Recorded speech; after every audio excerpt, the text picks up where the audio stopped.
Bonjour, bonsoir et bienvenue dans La Comtesse et le Cactus. Pour la VOD, pour le peuple de YouTube, comme dit MV, nous venons de passer un petit moment à échanger autour de notre venue sur le plateau de Game of Thrones, car nous avons eu la chance d'assister à l'épisode 17 depuis les coulisses. Cette discussion fera l'objet d'une autre vidéo qui sortira d'ici quelques jours.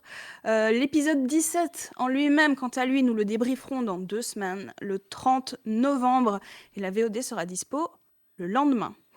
Je pense que c'est pas mal, ça nous fera une petite piqûre de rappel avant le retour de Game of Thrones le 3 décembre, et ça nous laisse le temps de revoir l'épisode à notre aise. Moi je n'ai rien suivi à l'épisode, je suis désolée.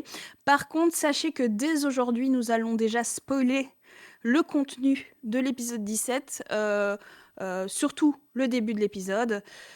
Vous voilà avertis, si vous ne l'avez pas encore vu, cet épisode-ci comprendra aussi des spoils sur l'épisode 17. Dans cette vidéo, nous allons débriefer ensemble l'épisode 16 de Game of Thrones Sheol, un épisode charnière intitulé Retour vers Arya. Je suis Anna June Barker et je suis avec le jet-lagué DJ Cactus. Coucou Flavien, comment tu vas, ou plutôt, est-ce que ça va toujours? Coucou, ça va super. Je suis jet-lagué, je me suis réveillé à 5h du matin. C'est bien, c'est bien. Dans ce Oui. sens-là, c'est très bien. Genre, on peut dire que tu vois, je suis un peu jeune entrepreneur, start-upper, tu vois là. Genre, la journée est à moi. J'ai déjà fait 3 journées alors que vous en êtes qu'à une seule, tu vois. Tu es matin miracle. Exactement. Très bien, alors déjà, petit tour habituel de table. Qu'as-tu pensé de cet épisode, Flavien? J'ai adoré cet épisode. Euh, Comme on en a parlé pendant le débrief tout à l'heure, mais qu'il ressortira après, enfin, c'est compliqué. J'ai pu enfin regarder cet épisode en live parce que comme beaucoup savent et d'autres ne savent pas, je ne peux jamais regarder les épisodes en live à cause du décalage horaire, parce que j'habite à Montréal, blablabla. Ça c'est bon, les gens savent. J'ai pu suivre l'épisode en live pour une fois dans le chat, j'ai pu profiter de ce moment-là avec tout le monde, des rebondissements qu'il y a eu. J'ai adoré l'histoire, le fait que Miragon se soit plus ou moins fini, passé, etc. Il y a eu des rebondissements, on ne sait pas trop. À la fin, on se demande, oh là là, mon Dieu, qu'est-ce qui se passe? Est-ce qu'on a été brain par Fib depuis le début ou pas? J'ai adoré les C'est vrai. musiques de notre ami JB Mm. Jotabé, notamment sur la fin aussi. Les musiques ultra épiques, ultra d'angoisse, etc. Des mouvements, des changements de rythme, de musique, de tonalité, etc. Bref, j'ai adoré, j'ai adoré, j'ai adoré. Euh, C'est un des meilleurs épisodes, je trouve, de cette saison. Il y a beaucoup d'enjeux, il se passe beaucoup de choses, et j'ai très hâte d'en discuter avec toi. Voilà. Et toi, Waouh. qu'en as-tu pensé? Ben, t'as tout dit, mon cher Flavien. Je suis tout à fait d'accord. Tout à fait d'accord avec tout ce que tu as dit. J'ai adoré cet épisode, c'est probablement un de mes préférés de la saison. Alors c'est vrai qu'après celui de mercredi, donc le 17, ma hype est un tout petit peu retombée par rapport à cet épisode 16, vu que, attention spoiler, on sait qu'on ne va pas à Aria. Et donc le côté épique de cet épisode est pour moi un peu retombé, il est un peu moins prononcé, c'est un peu marrant que j'arrive pas à le revivre pour ce qu'il est. Parce que j'avais adoré cette construction progressive vers le départ à Aria, étape par étape. On se rapprochait, on quittait Sheol, on clôturait les dernières quêtes. Ils ont terminé l'Arc des Princes qui a duré pratiquement 10 épisodes. Hein. C'était énorme, Miragon. C'était hyper bien écrit, hyper bien amené et hyper bien joué. Fibre a mis un peu plus d'intensité dans sa manière de jouer dans cet épisode. Il a été un petit peu plus, comment il a osé assumer le côté dramatique de ses propos. J'ai trouvé que l'épisode était parfait.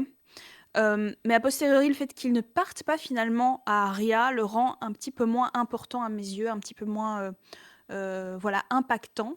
Mais intrinsèquement, au moment où je l'ai vécu, c'était vraiment un de mes préférés de la saison, comme tu dis, la musique. Enfin, on en reparlera au moment où MV, au moment où JB rentre dans un tunnel musical jusqu'à la fin. Là, c'était Mm, mm, exceptionnel. tout à fait. Voilà. Donc c'est parti. L'épisode s'ouvre, ils sont toujours sur l'île secrète des Syrtes avec Compassio et Lucia et ils se partagent les différents biens des pirates décimés. Et Lydia râle évidemment. Puis ils décident de rentrer à Myragone et en chemin, Eddie devient ninja, Matin dort enfin, Savroche étudie le carnet d'Anubis et Ariane s'entraîne à lire. J'ai noté un truc important où je me suis dit, je sais que MV nous écoute et j'espère qu'il a bien noté ça. Ils ont récupéré un mot important qui disait, donc un mot de la part des attaquants, des assaillants de l'Étoile d'Argent, qui disait « Je confirme par la présente que le porteur de ce petit mot est un touriste anonyme qui a aidé la marine de l'Étoile d'Argent pendant une grande bataille. » Et donc Philippe dit bien que c'est à donner à qui de droit si jamais ils ont des ennuis à l'Étoile d'Argent. Et ça c'est le genre de truc où parfois, dans une campagne, tu Ouais. fais ton truc, et puis 14 épisodes plus tard, il se passe ça, t'es à l'Étoile d'Argent, t'as un problème, et là tu oublies. Je sais pas comment on peut faire pour noter ce truc-là, wink wink, mettre des trucs partout, des rappels, des post-it, Ouais. j'en sais rien, mais il faudra pas perdre ce truc-là parce que je pense que ça peut être très important pour eux pour la suite. Ben, souviens-toi, quand ils sont arrivés à la guilde des guides, Fibre a dit « Le chat, il doit être en feu c'est pas possible, vous avez oublié tout. » Tout le monde, l'univers entier a oublié le mot de Landou pour la guilde des guides. Ouais. C'est typiquement le genre de petits trucs, en effet, qui passent complètement à la trappe.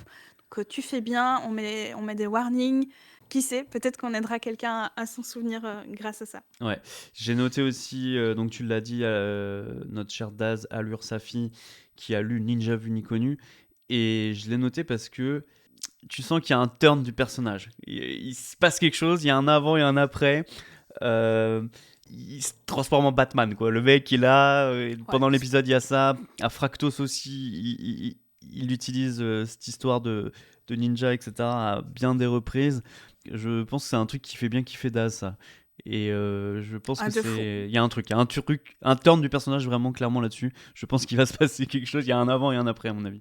Déjà, je sais pas si Onyxfen est encore dans le chat, mais quand on avait été à Frames il y a quelques années pour un hors-série Galaxy, je me rappelle que Daz avait dit qu'une de ses passions, c'était d'avoir un gimmick répétitif pour ses personnages. Et je l'ai entendu dire dans les coulisses mercredi soir qu'il était très content d'avoir entamer cet angle ninja qui sera son gimmick de la saison, enfin de la campagne. Et il y a même Fibre qui a dit à un moment, je sais pas si tu as saisi ça, qu'il avait commencé à écrire des choses j'ai pas entendu, non. dans le scénario exprès pour cet arc ninja de Daz, et je suis très très impatiente. Quand il lui a dit tout ce qui est dans Street Fighter, tu peux le faire, j'étais trop contente. Ce 0-3, il tombe à pic. Ça, on le verra plus tard dans l'épisode, il fait déjà un move hilarant. Et je veux quand même mettre vraiment en évidence le nom de l'auteur de Ninja Vu Ni Connu. Parce qu'on en parle souvent, c'est ce qui fait le sel de Game of Thrones. Il s'appelle Bioshu, l'authentique ninja vert. Le ninja vert, oui, c'est vrai. Je ne m'en lasse pas une seule seconde de ce blaze. Parfois, je suis au supermarché et je pense à Bioshu, l'authentique ninja vert, mais les gens sont des génies, putain. Voilà, je voulais le souligner. Bioshu. C'est très très bon. Très très bon. Pour rebondir sur le dernier truc, tu parlais de Matin qui dort. Et je l'ai noté aussi parce que je t'en avais déjà parlé. Hein. Parfois, j'ai du mal à juste rire de bon cœur, mais là, il m'a là-dessus. Pourquoi ? Parce qu'il me surprend.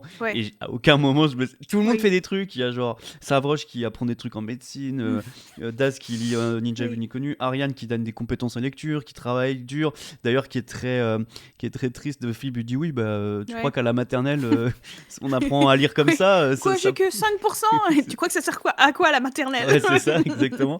Et là, t'as Matin qui dit bah moi je dors. Genre le truc que t'aurais jamais dit. Le mec ne dort jamais et il prend tout le monde à revers comme ça et ça me tue, quoi. Tout à fait. Et nouveau, il a été très très très drôle. Je comprends trop ton amour pour l'âme, parce qu'il a de nouveau été exceptionnel dans ses punchs dans cet épisode. À un moment, il dit moi je parle vite parce que moi je ne parle qu'en podcast en 1,5. Oui, c'est vrai. Et c'est si drôle, quoi. Il est vraiment tellement dans son personnage. Vraiment bravo à lui. on ne tarit pas d'éloges à son sujet à ce niveau-là. Tout à fait. Et ben on a aussi MV qui discute avec les comparses du bateau et qui parle de Tartessa, qui parle donc Tartessa qui a l'air d'être au nord de Haute-Lune, qui appartient au sinistre Pifilus, donc on apprend que Pifilus est vraiment sinistre, qui veut s'emparer de l'étoile solitaire qui brille dans le ciel et confère une chance infinie. Et là c'est un peu wink-wink avec l'épisode suivant de Fractos. On fait le lien Tout à fait. par rapport à ça. Mais à ce moment-là, on savait pas du tout. Mais je corrige, c'est Pifulus, c'est le seigneur de Haute-Lune. Ah pardon. Et Tartessa, il en parle parce qu'il dit que les hommes de jadis s'y sont battus contre une armée inconnue et qu'il resterait encore sur place de nombreux cadavres. Et j'ai trouvé ça très très intriguant. Comment est-ce qu'il pourrait rester des nombreux cadavres? Peut-être parce que c'est de nouveau des automates.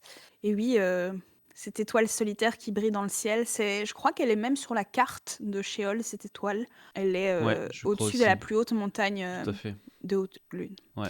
Et tu as raison de le mentionner, il caractérise Pifulus en disant que c'est un sinistre personnage obsédé par la chance. Et je me demande un petit peu ce qui se cache derrière.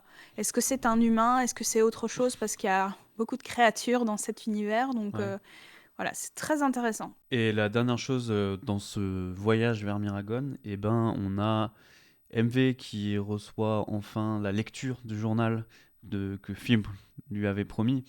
Donc il lui lit les entrées, donc il lui parle d'un oiseau mécanique vivant. J'imagine que c'est l'oiseau à la fin de l'épisode, ou à Oui. moins que ce soit un autre. Je pense que c'est lui. Oui, Ouais. parce qu'il y a une notion aussi avec Alberic Luran qui a refusé de lui donner une clé pour déchiffrer le carnet, donc, parce que le carnet est chiffré, et qui s'est enfermé dans son manoir dans la Cité d'Argent, donc on apprend ça. Il y a l'existence d'un titan, le titan sauvage au Nouvel Horizon. Mais d'ailleurs, Nouvel Horizon, c'est ça? On disait, qu'est-ce que c'est le Nouvel Horizon, non? À un moment, il parle de ça, je crois, hein, tout le monde. Oui. Je vais terminer après. Je n'ai aucune hypothèse. Ouais, ok, d'accord. Ok, bon, bah, comme ça. Et il parle aussi de tombeau des géants sur l'île d'Azur et du dieu mort de Tartessa, justement, on en reparle de Tartessa, qui serait dans la cité sans nom. La cité sans nom de Tartessa. Et on avait dit avant, bah, du coup, il a un nom. Mais non, parce que je pense que c'est la cité sans nom de Tartessa. Ouais. Et donc oui, on parle d'un humain de 200 mètres de haut. Et Fib le mentionne et ils en parlent avec tout le monde. Et bien oui, pendant la saison 8, c'est ça 8, je pense, on a eu les grands hommes. On a eu cette... D'ailleurs, c'est dans la même vallée que la vallée de Sheol, on en a déjà parlé, etc. Mais voilà, on a vraiment là les grands hommes de 200 mètres de haut, donc un rappel par rapport à ça. Juste, il dit le grand homme là, Tartessa, est-ce que c'est un dieu? Est-ce que c'est un habitant de l'ancienne civilisation?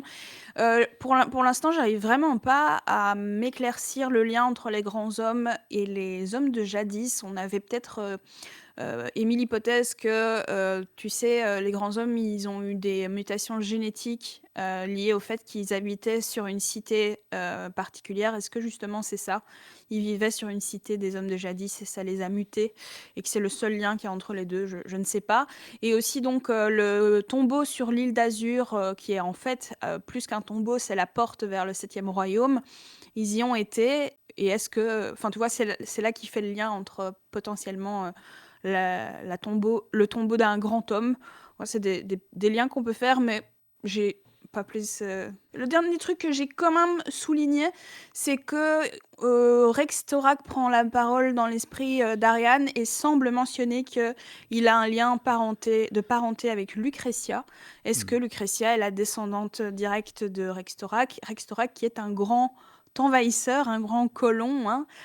Donc voilà, est-ce que ça expliquerait pourquoi, vu que Lucretia c'est la tête des espions de l'Étoile d'Argent, est-ce qu'elle soufflerait à l'oreille de Malgordis des velléités de domination mondiale, justement parce que elle est un peu du même style que Rextorak? Voilà une information que je trouve intéressante. Il y a Bubun dans le chat Ensuite. qui parle et qui dit Miragon aurait été tellement différent s'ils avaient fait l'île avant comme c'était prévu.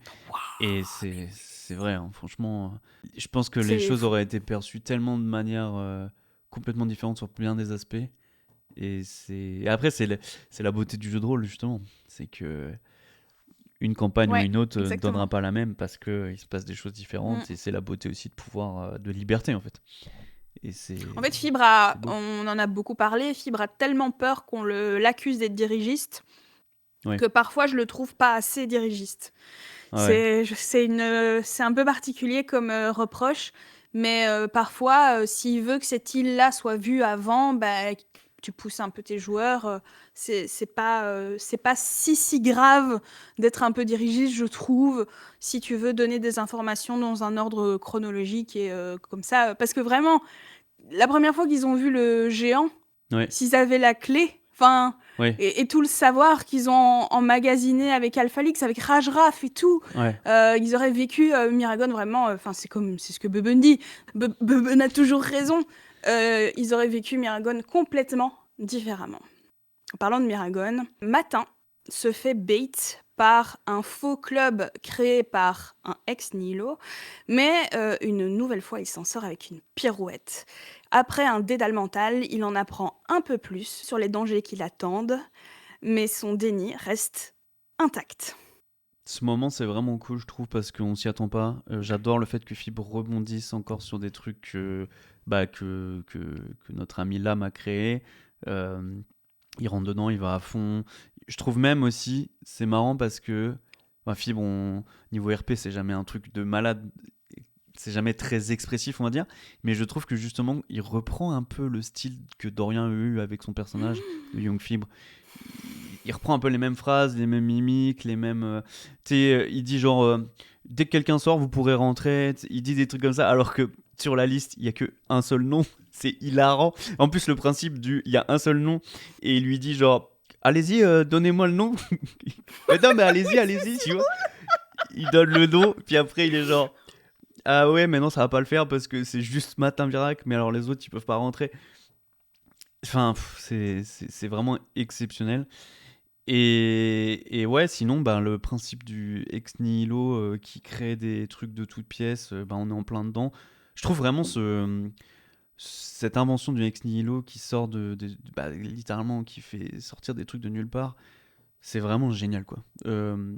Bah, tu peux peut-être dire qu'est-ce qu'on apprend dans le dédale mental à ce Ben sujet. oui, mais donc c'est ça, on apprend pendant le dédale mental que il est dans la merde. Matin est dans la merde parce que il se retrouve avec une trentaine At de this ex nihilo moment, he derrière. knew he fucked up. Pardon. Oui. On apprend que donc Aporius, donc le plus puissant des ex nihilo, crée carrément des ex nihilo imaginaires qui eux-mêmes créent des ex nihilo. Enfin, c'est du ex nihilo sur ex nihilo sur ex nihilo. Exception. Ex nihiloption. Ouais. Mais ouais, c'est la dinguerie du pouvoir du truc. C'est que, ouais, Mm. il a carrément créé des sbires qui n'existent pas, qui eux-mêmes créent des situations qui n'existent pas. Et c'est là que tu vois la puissance à qui Matin Miracle fait face et à quel point Mm. il est dans la sauce, quoi, on va pas se mentir. Et il s'en rend Ouais. compte quand même. Il y a un truc, et c'est ça qui est intéressant aussi dans cette séquence, c'est que ben ils ont vécu le truc dans la boîte de nuit. Encore une fois, trop drôle. Clémentine au son qui refait ses trucs de son et tout, c'est excellent, bravo. Trop bon. Mais aussi, ben, le fait qu'à la fin, qu'ils aillent dans son dédale mental, qu'ils voient tous ces trucs-là, que Matin se rende compte que c'est quelque chose de réel et qu'à la fin, justement, tout disparaît parce que le ex nihilo disparaît. Il y a un petit déclic qui se fait, il est obligé d'eux et ça va servir pour la suite, justement, à la fin de l'épisode où il va utiliser son ex nihilo et voilà quoi. C'est, je pense, assez charnière dans son personnage et l'âme est à fond là-dedans. Il fait un truc très cohérent, il reste vachement dans son personnage et je pense que ça aide énormément pour la suite. Il est incroyable, Lamb. Daz rate une nouvelle fois le Ouais, jet du incroyable. Moulander et Incroyable. Matin rate une nouvelle fois son jet Ouais. d'ex nihilo.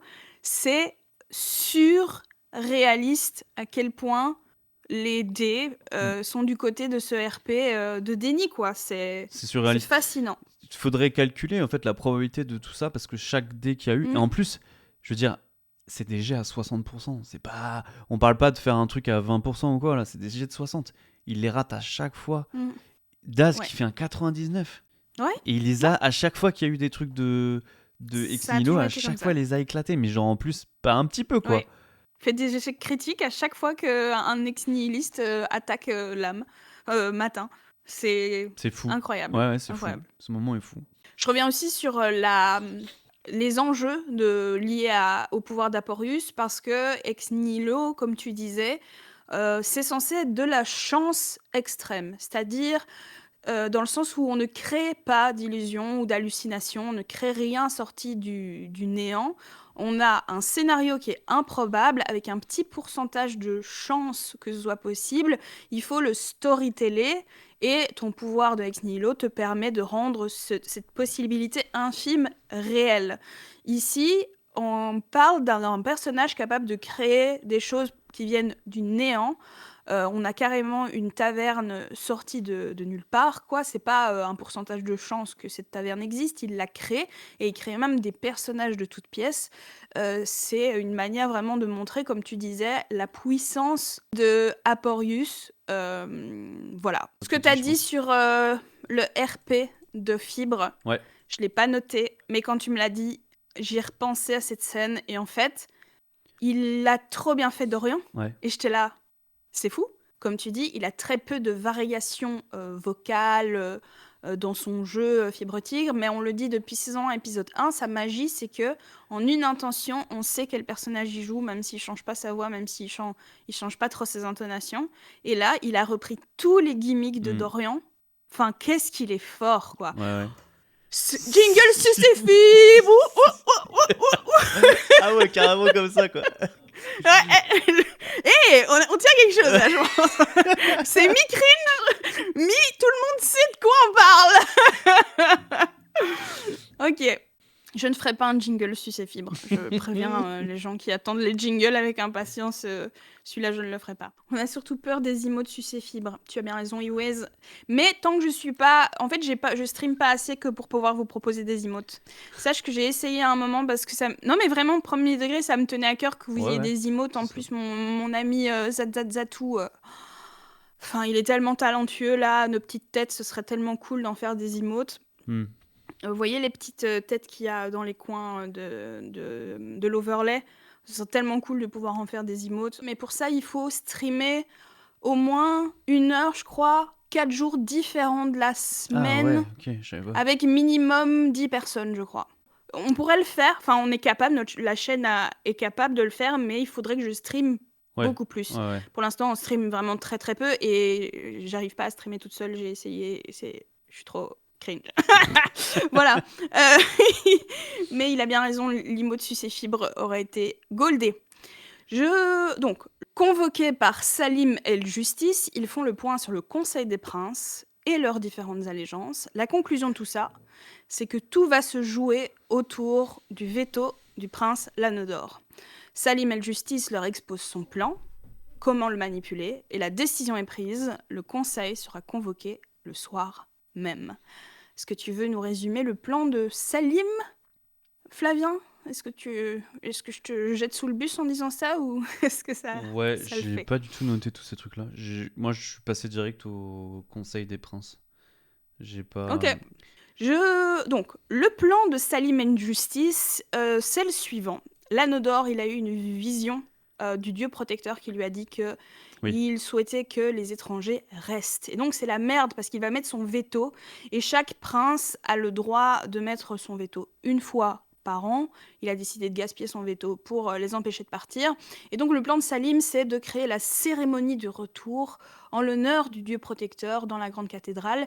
Et le but des joueuses autour de la table, ça va être de lui faire croire que l'idée vient de lui, et grâce à ça, de ne pas... de ôter son veto.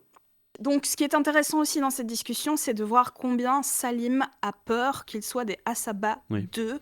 C'est quelque chose qui continue de m'étonner. On parle d'événements qui sont passés il y a plus de 1000 ans, et la ville de Miragon est profondément marquée par la révolution d'Asaba. Il dit qu'il est assailli d'un trouble immense quand il doute sur est-ce qu'on part pas.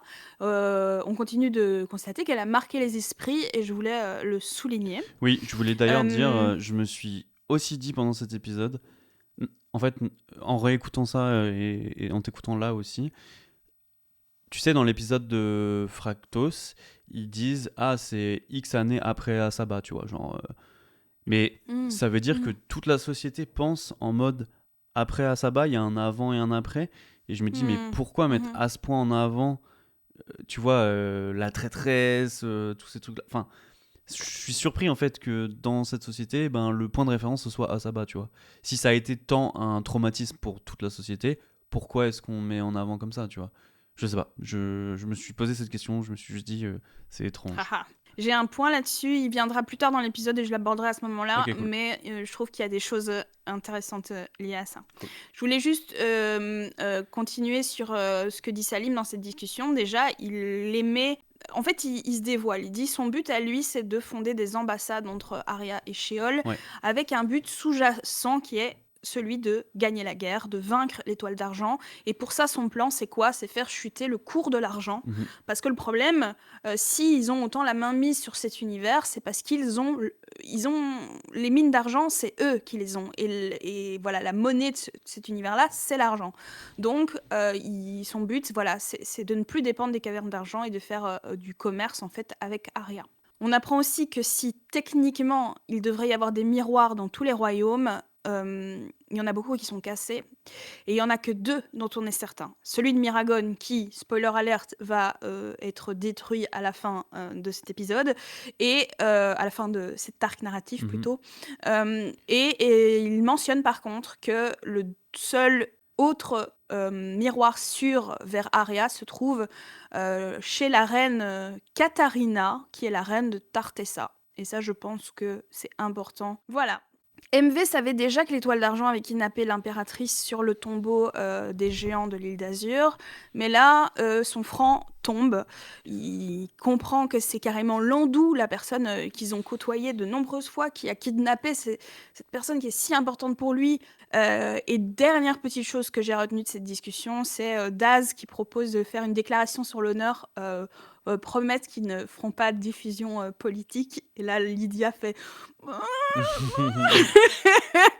J'ai trouvé ça assez sympa parce que, je veux dire, la campagne est construite pour qu'ils s'impliquent politiquement dans les affaires de cet univers. Donc, s'ils avaient signé une déclaration sur l'honneur comme quoi ils ne le feraient pas, ça aurait peut-être mis un peu fibre dans l'embarras.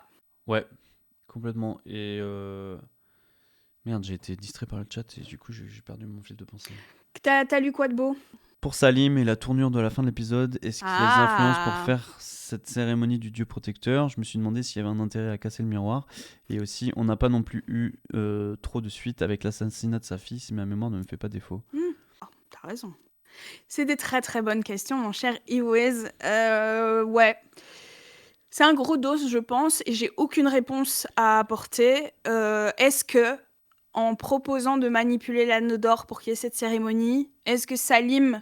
On sait maintenant qui a tiré, mais est-ce que Salim a un rôle dans cette histoire? Est-ce que les hérissons ont un rôle dans cette histoire? Est-ce que ce sont des collabos?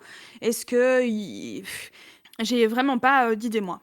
Ouais, c'est très confus. C'est pour ça que, justement, à la fin de l'épisode, tout le monde était très confus, savoir qui est le méchant, qui est ci, qui est ça. Bon, on en reparlera peut-être à la fin de l'épisode, quand on y sera, peut-être. Ça marche, ouais. Je pense que c'est un peu prématuré d'aborder ce sujet-là. Ouais. Pareil pour l'intérêt de casser le miroir. Par contre, ce qu'on peut aborder, c'est vrai que il y avait eu, tu sais, le gros reveal que c'est Malgore 11, le fils de Malgore 10, qui était amoureux de la fille de Salim el Justice. Je trouvais ça trop cool avec Kelly Dwan et tout, machin. Et pour c'est l'instant, peut-être. on n'a pas la suite de ça. Encore une fois, je trouve que Fibre a été très bon là-dessus.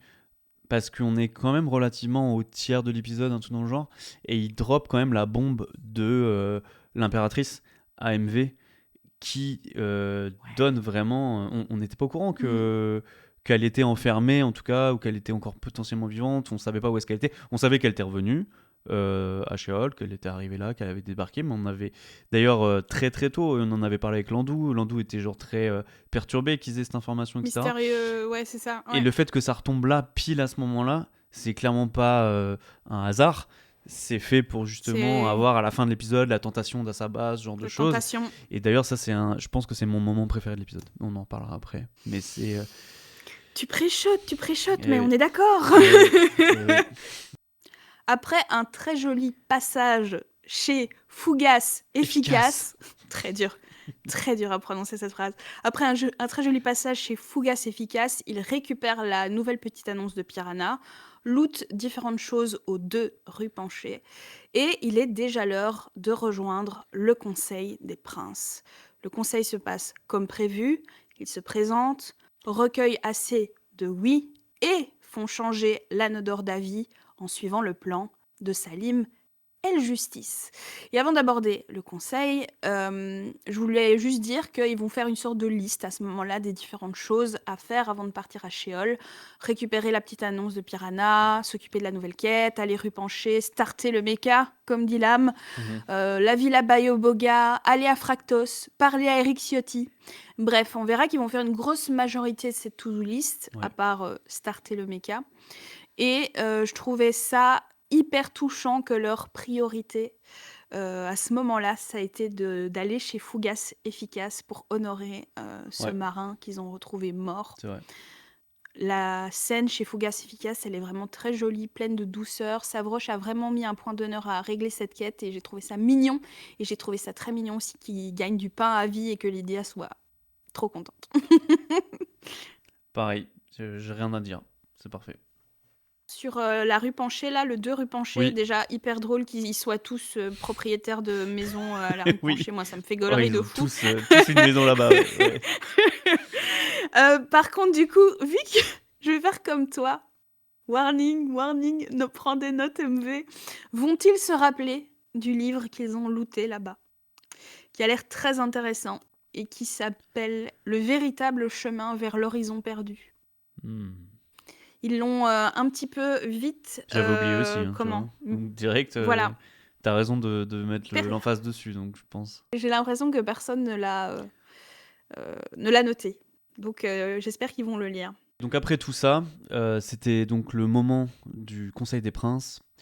Et alors je fais un peu moins succinct, je vais juste dire, j'ai bien aimé ce début où en gros chacun doit se présenter. D'ailleurs Fibre est un peu en mode oh vous les connaissez tous, et en fait non, il leur donne la parole chacune pour parler de eux et aussi de leurs valeurs. J'ai bien aimé quand Ariane parle de un monde plus libre et plus juste, et là tout le monde tique en mode et puis qu'ils leur disent genre on est bien clair, hein, on garde l'ordre des nobles, hein, qu'on soit clair là-dessus, hein. Les nobles c'est bien, c'est très juste. Donc ça, il y a ça qui m'a fait rire. Lab qui parle de ses valeurs qui sont la réussite, l'effort et le kiff en chemin. Donc je trouve ça parfait, très très drôle. Oui. Et Lydia aussi pose des très bonnes questions par rapport aux prêtres du dieu protecteur, en fait, qui sont tous chauves. Elle demande qui est-ce qu'ils sont, d'où viennent-ils, etc. Donc c'est des questions où c'est pas super clair, même les réponses sont pas claires du tout. On dirait que c'est vraiment pas le cas, que c'est vraiment pas des prêtres ou quoi, là. On sait pas encore d'où sortent ces gens. Un des autres trucs que j'ai vraiment aimé, ça a été le discours de Milan, en fait, qui parle de son amour. C'est dur de parler de ça maintenant. Qui parle de son amour donc pour Alicia la Saga, qu'il a aimé, qu'il a aimé quelqu'un de Sheol, et que comment pourrait-il faire du mal finalement à ce royaume. Et donc ouais, non, le discours est vraiment très beau. Encore une fois, Fibre tape dans le mille, je trouve, là-dedans par rapport à ça. Et c'est encore plus dur à regarder après coup, quand on sait ce qui se passe à la fin de cet arc narratif, comme tu dis, plutôt que de cet épisode. Ouais. On le sent au fur et à des épisodes qu'il apprend son rôle et qu'il finit par l'accepter. C'est très difficile. Et il vacille aussi de l'un à l'autre, en fait, tu vois. C'est pas si facile, je pense. Ouais. Et il va y avoir, enfin, j'en reparlerai à ce moment-là, mais une très très belle scène avec Alicia après. Et je voulais juste revenir sur le fait que pour les prêtres, comme tu dis, ça reste hyper chelou cette histoire. Moi, j'aurais pensé que vraiment c'était des sbires de l'Anneau d'Or, tu vois. Et c'est là où, en fait, je me dis, quand ils en parlent avec lui, alors peut-être qu'il ment, hein, peut-être que l'Anneau d'Or fait genre, mais on dirait vraiment que c'est pas du tout le cas, quoi. Et du coup, je me demande vraiment d'où est-ce qu'ils sortent ces mecs-là, qui les contrôle. C'est peut-être dans un autre des royaumes, hein. Il n'y a pas que Miragon, il n'y a pas que Arcadia, je veux dire. Il y a vraiment Oui. d'autres royaumes, donc peut-être que c'est lié à ça, mais je sais pas. Je suis vraiment Je perdu là-dessus. pense qu'en fait, le dieu protecteur, nous, on émet l'hypothèse que c'est Rajraf, que c'est la même personne. Ouais. Mais comme dans beaucoup de religions, parfois tu crois en un dieu bon, en l'image que les siècles ont perpétrée du dieu. Ouais. Et en fait, à l'origine de ce dieu bon, il y a une crapule, quoi, tu vois. Et je me demande si un mec comme l'Anodore, il croit pas au dieu protecteur comme on croit en Dieu, tu vois, un dieu d'une certaine manière, et que tous les chauves, là, c'est vraiment des adeptes de Rajraf en tant que Rajraf, qui sont peut-être même créés par Rajraf, ils sont peut-être même, c'est peut-être même des clones, enfin... Ouais. Voilà, je pense Ou qu'il y a une vraiment secte. un lien direct avec Rajraf. Ouais, voilà, Ouais. avec Rajraf chez ces personnages-là, et que tous les gens de la religion du dieu protecteur, d'ailleurs, il y en a qui sont gentils et tout, bah, ils sont pas forcément liés à Rajraf directement, et ils sont pas forcément mauvais. Ok, ça a du sens. Voilà. Ça a même beaucoup de sens, je trouve. Mais tant qu'on n'en saura pas plus sur les abductions... abductés. Les abductions. Ah, ce mot maintenant résonnera toujours différemment. Des enfants là, je pense qu'on n'a pas assez d'éléments pour faire les liens. Non, je suis mort. D'autres choses à dire sur ce Conseil des Princes ? Non, c'est bon. Moi j'ai 2 trucs à dire. Le premier, c'est que Interstellar est insupportable pendant le Conseil des Princes. Oui. Déjà, elle se fout de la gueule d'Eddie parce qu'il est comptable et Ouais. lui, il est super vexé premier degré. Je trouve ça très drôle. Ah oui. Et le RP de... c'est un peu... elle est chiante aussi parce que le RP de l'âme ne convainc pas du tout le MJ qui... pas sans tête, mais voilà, ça fonctionne pas. Ce que l'âme lui propose... Enfin, ce que Matin propose ne convient pas au MJ, vraiment, il est quand pas il d'accord. fait j'ai un carré VIP, dedans je vais mettre un autre carré VIP, ou même le délire du vous serez au centre et il y aura que des orchestres autour. Et il fait, mais je m'en fous, je veux pas aller à une soirée où je suis tout seul, toute seule, et ça n'a aucun intérêt. Ah, j'adore. Je la trouve assez, je la trouve insupportable, mais un insupportable qui est divertissant. Et je voulais juste rajouter que globalement, je trouve qu'ils s'en sortent vraiment bien dans ce conseil. Ils amènent assez justement le plan de Salim, cette histoire de cérémonie. Ils le font pas non plus du tout nononi, mais ils le font avec finesse. Enfin, c'est juste, assez juste. Tout à fait. On va pas se mentir. Le MJ il voulait que cette cérémonie ait lieu. Donc, je pense que même s'ils avaient joué de manière plus éclatée que ça, l'Anodore aurait quand même turn. Mais voilà, ils s'en sortent très très bien. Ouais, tout à fait. Plus que 3 jours avant leur départ à Aria, et ils décident de se rendre sous forme d'ellipse à Fractos, qui sera donc l'épisode 17, en prenant le train. Et à leur retour, il leur reste une seule journée en Shéol. Ils retrouvent Piranha au labyrinthe, qui leur confie une carte au trésor les menant au laboratoire de cire de cuir moustache. Là, différents automates et bibelots, dont un plus sophistiqué que les autres, un petit oiseau qui réagit à la clé Alphalix. Moi, j'ai adoré le départ avant pour Fractos, avec l'achat des billets. Il y a vraiment Lydia qui a fait du Lydia. Réellement du... moi, je me prends la première classe. Et puis au final, quand elle voit que les deux autres... D'ailleurs, c'est trop drôle aussi. Lame et Daz là, qui veulent des trucs éclatés. Ou Lame dit qu'il va faire du yoga. Puis il y a pensé après, il a bien fait son yoga. Lydia, à la fin, une fois qu'il y a ça, finalement, elle veut bien acheter pour aussi sa broche son billet. Puis, les autres sont tous horrifiés. Enfin bref, j'adore ces petites dynamiques de groupe. Ça fonctionne toujours trop bien. Rien de beaucoup plus à dire, mais j'ai vraiment adoré ce moment-là. Et Bubun, il dit MV on fire sur Lydia, c'est... j'ai tellement ri quand il dit on t'a ralasse tout du long. Faut qu'on en parle au bout d'un moment. Et comme il s'énerve, c'est là qu'elle dit bon allez je paye pour sa broche aussi. Je trouve ça tellement terrible. Elle est terrible. Surtout je me rappelle avoir écrit dans le chat, tu sais ils lui disent ah mais t'as moyen de payer et tout, et les gens en mode Ah, je sais pas trop. Et dans le chat, j'ai marqué, elle a 94 pièces d'or. Pièces d'argent, pardon. Elle a les moyens de payer. Il y a aucun problème. Ouais, Ou 104, je sais plus combien c'était. tellement. Mais elle avait genre à peu près une centaine de pièces d'argent. Et elle joue vraiment toujours son jeu du non, non, non, j'ai pas trop d'argent et tout. Beaucoup d'argent, tu payes toi. On t'a ralasse tout. Genre matin, et Putain. genre, et moi, quelqu'un peut me passer une PA, tu vois, pour l'aider à Oui, payer son truc. Ah, elle, que dalle, hein, c'est pas elle sans qui le va, quoi. toit. Ça fait ça fait des dizaines d'épisodes que Daz et MB, ils arrosent et tout. Waouh. Mais alors elle, Ouais. putain, Voilà. Ça m'a trop fait rire. Pouah. j'adore. Je mentionne aussi que Savroche, il voulait pas aller à Fractos. Il se dit, bah, c'est une perte de temps, machin, il nous reste 3 jours. Et puis Fibre, il dit, oui, mais il y a un musée du timbre. Oui. Ça m'intéresse. Ah, punaise. Je veux dire aussi que je suis toujours très impressionnée par la répartie de MV. C'est vraiment un génie de la punchline. Je sais pas si tu te souviens quand il y a les malfrats là Oui. qui Ouais, veulent ouais. leur. Je l'ai Il noté. dit- Je sais pas si tu l'as noté. J'ai noté. Vous êtes pauvre, mais au moins, vous êtes vivant.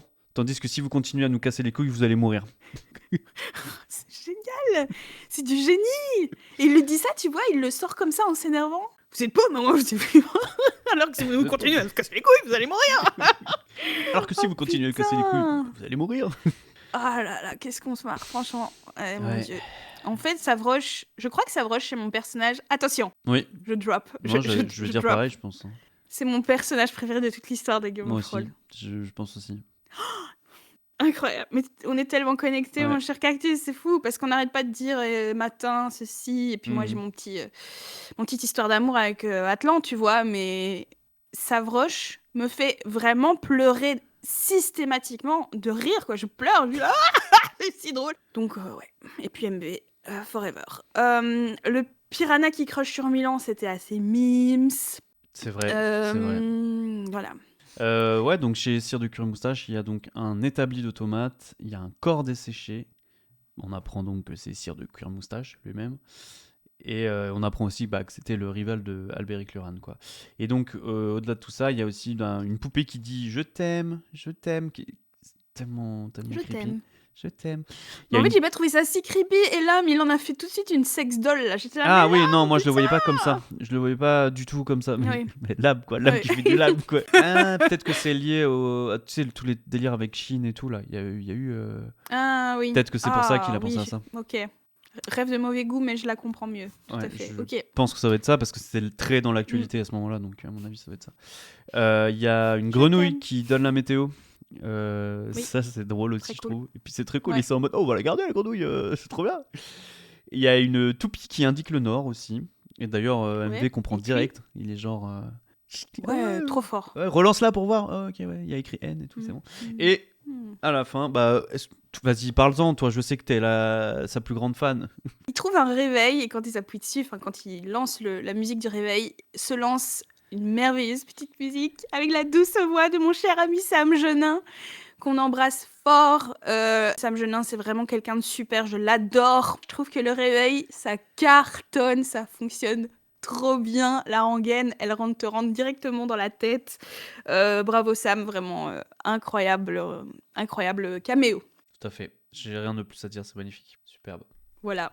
Alors, et donc il tombe aussi sur l'oiseau Alphalix qui, nous l'avons appris à la fin de l'épisode, je pense, Oui. ou bien Je pense que personne n'est au mercredi courant, en régie, ouais, je sais plus. pour l'instant. Je pense que ça n'a pas été. Ça n'a pas été. C'est vrai que c'est Dorian qui nous l'a dit par écrit, Tout à maintenant fait. que je fais le lien. Beaucoup de gens dans le chat pensaient au début que c'était de l'IA, comme ça a été avec à l'époque de Gore Galaxy, pardon.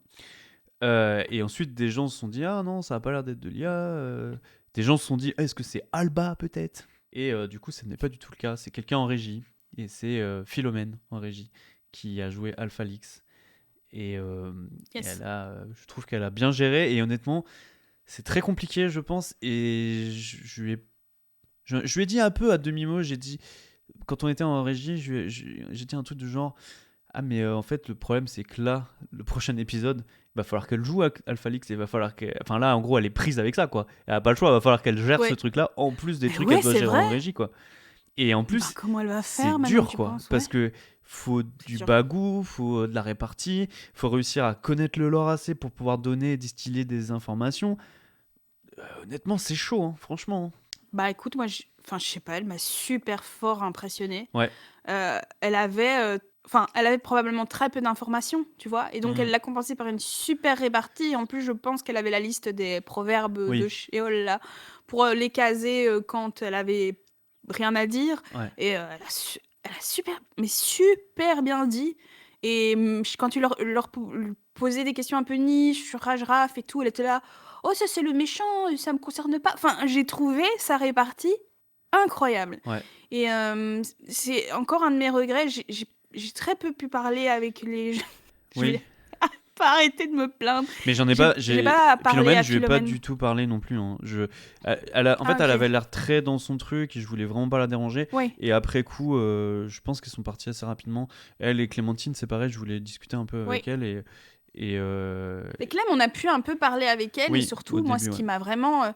C'est un truc que j'ai dit à mon ami Zat qui m'a demandé un peu de comment ça s'était passé. Et un des premiers trucs que je lui ai dit, c'est. En fait, à chaque poste de la régie, pratiquement, on a pu mesurer un impact de la comtesse et le cactus. Sur des petits détails, Oui, mais tout le monde nous a dit ah oui, nous on a changé ça parce que vous avez dit ça. c'est Et vrai. le miroir, on a compris que ça fonctionnait pas parce que vous avez dit ça. Et Clem, elle a dit ah c'est vous qui avez fait le retour sur la boucle insupportable. Et on a eu une petite discussion par rapport à ça. Elle avait choisi cette boucle parce qu'elle l'a trouvée trop belle, mais Ouais. c'est vrai qu'elle est très mélodieuse Ouais. et machin. Et c'est notre retour qui a fait qu'ils l'ont plus mise et tout. Et j'étais vraiment incroyable. On nous écoute, quoi, Mhm. au sens plus profond du terme, quoi. C'est vraiment génial. D'ailleurs, le miroir qui a changé, des gens s'en sont Oui, rendus compte. oui, C'est parce oui, qu'ils ont cassé le miroir. oui. Et donc voilà, ils ont ça. Je sais pas si c'est temporaire ou pas, je vais pas demander, mais j'aime bien l'aspect concave. Par contre, c'est cool parce qu'on voit plus de monde que. Ouais, Par contre, bon bah, ils reflètent pas très bien quoi. Ça, si bah jamais, non, si jamais ils trouvent une ouais. solution pour faire en sorte. Mais en même temps, faut pas répéter un truc. C'est compliqué là. Je me doute que c'est quelque chose de Je compliqué. crois que j'aime bien un petit peu, moi, cet entre-deux. On Ouais, voit pas, c'est un peu flou, ouais, mais on a une idée quand même du retour. Enfin, je trouve ça sympa. Pour l'instant, je trouve ça sympa. très bien. Moi, je pensais que la clé Alphalix, je l'avais dit dans le dernier épisode, je pensais qu'elle contenait l'esprit d'un homme de jadis et que Oui, quand ils c'est vrai. arriveraient à utiliser la clé, on pourrait parler à un homme de jadis. Donc, je me suis bien plantée parce que c'était donc juste une clé pour starter un mecha, comme dit Lame. Ouais. Par contre, on apprend que Alphalix, c'est une technologie plus récente que le colosse de Miragon. On l'apprend parce que l'oiseau dit que le colosse est un vieux robot par rapport à lui. Ouais. Euh, voilà. Quand il récupère l'oiseau, qu'il l'active, etc., il y a une sorte de piège qui est déclenché donc par Albéric Luran. Oui. Par Sire de Moustache pour Albéric Luran, puisque il dit vraiment genre ah, Albéric Luran, en gros, tu vas crever, ce tombeau sera Ouais. ton tombeau, en gros, tu vois, c'est un peu ça. Oui, c'est ça, mon Némésis. Et en fait, MV fait un 06. Et tu sens que Fibre Ouais. est extrêmement. Il est vraiment dégoûté, quoi. Là, il le cache même Ouais. pas. Il est dégoûté parce que bah il y a toute une énigme qui saute et il est obligé d'accepter que bah ça soit comme ça. Écoute, je profite de ta perche tendue pour dire que j'ai été voir dans le scénario pour voir quelle était Ah, trop l'énigme bien. qui aurait dû y avoir. Ouais. Mais attention, c'est pour ça que je te dis, je prends la perche tendue. En général, quand ils ont fait une zone, Fibre la met dans le scénar et le reste du temps, il est écrit spoiler. Ok. Et là, pour la quête de l'oiseau, il a laissé spoiler. Donc, il Ah. n'a pas mis à jour cette partie-là du scénario. Donc, si jamais il nous écoute, sache que la partie chez Cire de Cuire-Moustache est toujours mis en spoiler. On n'a pas les détails dans le scénario. Et j'aimerais bien aller voir quelle était l'énigme. S'il te plaît, Fibre. Merci beaucoup. Ils décident de kiffer leur dernier après-midi à Sheol, et après s'être fait traiter de collabo par Eric Ciotti, ça ne s'invente pas, ils passent par la maison Booker pour se saper comme jamais. Car le soir, grosse soirée au 13e palais, on adore les soirées dans Game of Thrones, avec Interstellar, il y a de la musique funk, il y a un geyser de mousse, et un trauma de moins pour Ariane. pour fermer la parenthèse, Eric Ciotti, c'est trop drôle parce que vraiment ils ont plusieurs fois Eric Ciotti. Il y avait le gars avec le pseudo dans le chat qui Oui. était là, qui était genre allez Oui. s'il vous plaît. Et à la fin il se passe juste qu'en gros ça se passe en 2 phrases en mode dégagé bande de connards. Et du coup il était en mode putain tout ça pour ça, le gars est bien Oh dégoûté. putain, c'est hyper Une drôle. pensée à toi si jamais tu nous écoutes. Ouais. Sinon, j'ai adoré aussi, j'ai noté le moment où ils sont en train de s'habiller, de prendre leur tenue, etc. Il y a JB qui joue une musique des Sims, je pense, des Sims genre 1 ou 2, ou un truc dans le genre, c'est vraiment une ref de ce genre et je trouve ça très chouette. Il y a d'autres gens aussi dans le chat qui s'en sont rendus compte. Il y a aussi une phrase de fou de Lame qui dit parce qu'en gros il parle de Ah oui, je vois laquelle, vas-y. parle de Ariane qui peut avoir du cuivre, un plastron en cuivre et puis aussi des fers parce que c'est une vache, cheval, etc. Bref, et elle peut se faire ferrer. Et du coup, il y a Lame qui dit ah mais je peux pas me faire ferrer aussi. Phrase de fou. 1000 fois. Voilà, Ouais. voilà. Et sinon, après, voilà, on enchaîne sur la dernière soirée. Et la soirée, Daz qui se transforme en Batman, on en a parlé. Son turn de ninja vu ni connu, il y est quoi. Incroyable. C'est vraiment direct quand le mec il est en mode je monte la garde en hauteur là, je regarde d'en haut. Il prépare son coup en plus, il dit rien pendant longtemps à ce moment-là et puis il dit « J'escalade la tour du 13e palais et je me mets et j'observe la foule. » Et Fibre il dit « Et ta cape vole au vent, c'est ça ?» Je trouve ça tellement génial. C'est ça. Ah putain. Il y a Matin qui essaie de pécho Interstellar, qui fait sa blague, Ah il ouais. utilise son... Ils utilisent tous en fait Ouais. leur Ils vont tous leur faire sort. péter leur sort à la soirée. Ouais. La blague de Matin, c'est quand l'anneau d'or, là, sa bague se réveille. Ouais. Et du coup, ça déclenche un fou rire général. Il y a Lydia qui utilise son sort pour faire une soirée mousse, donc tu l'as dit, elle fait un 12 pour ça. MV qui utilise aussi son sort avec son ouais, geyser, il fait un incroyable. 13 pour ça. Ils réussissent tous leur jet pour faire la meilleure soirée. Enfin, c'est trop bien. Et la soirée est trop bien, et comme tu l'as dit, c'est vraiment Game of Thrones, c'est ça quoi. Ah. Ça crée des soirées. Surtout que c'est marrant parce qu'il y a Fib qui, au début, qui est un peu genre bon. Allez, on enchaîne un peu là.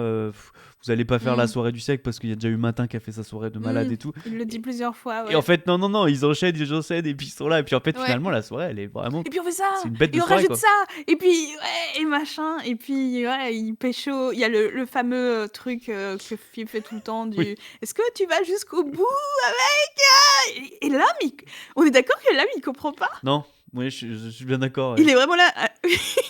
Mais est-ce que j'avais envie de dire, mais utilise le mot pénétration qu'on passe à autre chose parce que. Est-ce qu'il y a pénétration ou pas? C'est ça la question. Non, c'est vraiment, c'est est-ce que. Alors il se pose comme ça. Est-ce que tu fais des choses qui peuvent amener à la naissance d'un enfant? Là, non, on fait du sexe récréatif. Sexe récréatif. Est-ce que. Il est vraiment, je sais pas pourquoi, il comprend pas à ce moment-là. Bref. Ouais, c'est si drôle. Elle est vraiment bien cette soirée. C'est vraiment l'ADN 100%. Ouais. Voilà, 100% Game of Thrones. Quand Fibre dit, au début de cette séquence qu'on aborde maintenant, c'est probablement votre dernier après-midi à Sheol et à Miragon en particulier. Je trouve ça annonce la couleur. J'ai même eu un petit frisson à partir de là. Vraiment, je me mets à vraiment adorer l'épisode. Surtout la partie qu'on va aborder juste après, qui est ta partie préférée. Et figure-toi que même si l'interaction avec Eric Ciotti a duré 2 minutes, c'est là-dessus que je vais faire mon mini-tunnel concernant Asaba. Parce que tu demandais pourquoi, selon moi, est-ce qu'elle a autant impacté les gens? Pourquoi est-ce qu'on compte les années à partir d'elle? Écoute, moi, mon hypothèse, c'est quand même que l'histoire, elle raconte bien ce qu'on a envie de raconter sur une personne. Et du coup, on a un son de cloche que terrible, terrifiant, elle a marqué les esprits. Mais on a aussi un autre son de cloche qui n'arrête pas de dire que c'est l'héroïne des temps anciens. Hein. Faut pas oublier que Asaba, c'est l'héroïne des temps anciens. C'est une sorte de Jésus-Christ pour beaucoup. Enfin, tu vois, le fait de la temporalité à partir d'elle, peut-être que pendant une très longue période, c'était Jesus Christ, quoi, Asaba. Et que c'est plus tard, quand la société est redevenue sous forme de caste et tout, ils sont mis à la diaboliser. Et c'est vrai que c'était un peu décevant cette interaction avec Eric Ciotti parce que clairement ça se voit qu'elle est arrivée trop tard dans Miragon. Il s'était déjà trop mouillé avec les princes. Mais ça a fait une sorte de coup de fouet pour moi de les entendre dire: «Vous êtes des vendus, vous Ouais, êtes indignes ouais, ouais. d'Asaba». Je pense que ça commence à trotter dans la tête de tout le monde qui sont en train de s'associer avec les mauvaises personnes. Mm. Pardon, dans cette aventure. Plus tard, quand ils se baladent dans les rues de Miragone avec leurs nouveaux vêtements, Fibre leur dit: «La foule vous salue, vous êtes vraiment les anti-Asaba». Et là, je me dis, est-ce que c'est si cool d'incarner un symbole anti-révolutionnaire? On se pose des questions. Qui sont les gentils dans cette histoire? Est-ce que c'est si valorisant d'être anti-Asaba, qui est l'héroïne des temps anciens? Est-ce qu'ils sont pas dans le mauvais camp? Non, non, c'est super intéressant parce que justement, tu l'as dit, à la fin, tout le monde se demande, ah, est-ce que Philippe, tu nous as bait, est-ce que tu nous as brain complètement, machin. Mais en vrai, c'est pas tant ça. C'est comme tu dis, il y a eu peu de remise en question par rapport à cet aspect politique-là. Et en fait, je suis même en train de me dire que là, ils sont à Arcadia, Miragone, etc. Mais Mhm. j'imagine que le royaume d'étoiles d'argent doit avoir la même vision par rapport à Saba. Mais est-ce qu'il y a d'autres royaumes Ouais. qui sont pro-Asaba, Ah ah. justement? Est-ce qu'il y a d'autres royaumes qui Ouais. se disent genre. Parce qu'en fait, ils en parlent là. À un moment, Landou leur parle, leur dit attention quand même avec Arcadia, c'est pas forcément si gentil que ça. Et il dit même oui, la population, bien sûr, c'est des bonnes personnes, etc.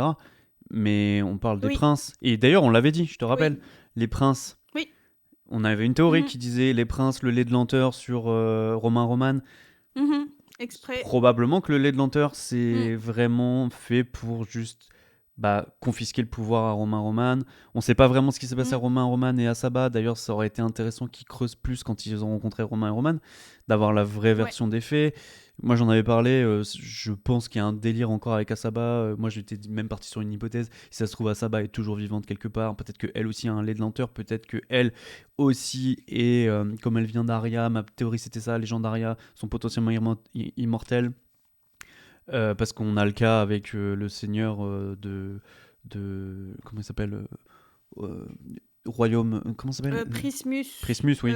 Prismus qui est immortel par exemple, qui vient d'Aria. Donc on sait pas si c'est un truc par rapport à des dieux ou quoi. Enfin bref, je pars loin. Mais du coup, on sait pas du tout en fait si ils sont si gentils que ça, tu l'as dit. Et c'est super intéressant de savoir est-ce qu'au bout d'un moment on va se rendre compte que ils ont été complètement manipulés. Est-ce que justement leur objectif. Parce qu'ils en parlent en fait, Salim El Justice, ils parlent du fait, comme tu l'as très bien dit tout à l'heure, ils parlent du fait de vouloir renverser l'économie pour avoir plus de pouvoir, notamment par rapport au royaume d'argent, mais ça veut dire que eux ils ont un intérêt géopolitique, les deux, pour le royaume d'argent versus Arcadia, qui doivent être les deux plus grosses Mm. puissances de Sheol. Mhm. Mais eux ils jouent leurs intérêts l'un contre l'autre, donc ils sont en guerre les uns contre les autres. Mais ça n'empêche pas que derrière, ouais, ils veulent la noblesse, le peuple n'a Exactement. pas, n'a pas accès à tous ces Vraiment, trucs-là. j'ai tiqué quand Fibre il dit tout le monde vous acclame, vous êtes les anti-Asaba Ouais, elle est par violente cette phrase, hein, c'est excellence. vrai. Hein. Je suis là, waouh, putain, mais en fait, ils sont l'image de la propagande, en fait. Ouais, tout à fait. Enfin, c'est fou. Ils se sont laissés embarquer là-dedans pour répondre à leur objectif qui est de rentrer à Aria, tu vois. Ouais, C'est saisissant, quoi. complètement. Complètement, complètement d'accord. Tout ça pourquoi aussi, tu vois? Parce qu'au final, est-ce qu'ils veulent vraiment rentrer à Aria? Oui, finalement, ils n'y arrivent pas. Enfin bref, il y a tellement d'aspects, ça est tellement intéressant. C'est pour ça que je pense qu'on a tellement de choses encore à apprendre sur Sheol. C'est assez excitant quand même. C'est dense, hein. Ouais, Surtout vu l'épisode 17 qui m'a... On en reparlera dans 2 semaines. ouais. Pendant la nuit, ils vivent chacun leur tentation d'Asaba. Tadadam. Et le destin est en marche. On vient les chercher pour les amener à la cathédrale et ils sont accueillis par une foule très attentionnée qui leur pose des questions et leur offre des présents. Ils retrouvent plein de visages familiers, font leurs adieux et la cérémonie commence. Le miroir les menant vers Aria descend du plafond. Des discours sont prononcés, mais le doute les assaille. Est-ce qu'ils devraient garder le mot de passe pour eux? Ils n'ont pas le temps de réfléchir très longtemps parce que Savroche s'écrie via Redux.